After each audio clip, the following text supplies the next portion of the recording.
So এটা কি, কে কে বলতে পারবে? কে কে বলতে পারবে এটা কি?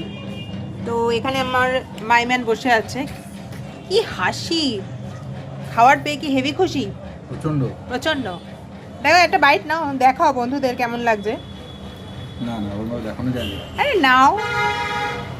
কেমন কেমন? ভালো কথা। তো এবার আমি আসি।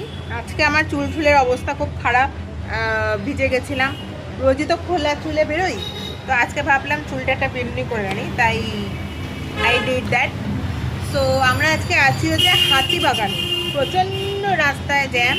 তো হাতিবাগানে একটা স্ট্রিট ফুড সেন্টারেই আমরা আছি, কোনো বড় লাক্সারি 5 স্টার রেস্টুরেন্টে আমরা আজকে নেই। আমরা যেমন বড় রেস্টুরেন্টেও খাই, বোথ অফ আস, এবং আমরা তেমন রাস্তার স্ট্রিট ফুডও খাই।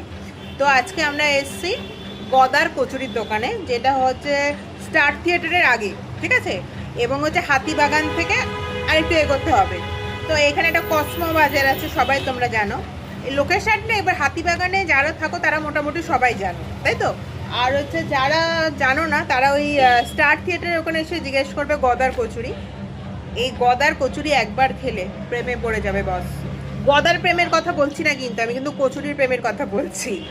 তো ঠিক আছে, সো আমি একটু খাই, খেতে একটু ট্রাই করি আর কি কেমন খেতে না খেতে, তারপর আবার আসছি পরে তোমাদের সাথে। ততক্ষণ তোমরা থাকো মিষ্টির সাথে। টাটা।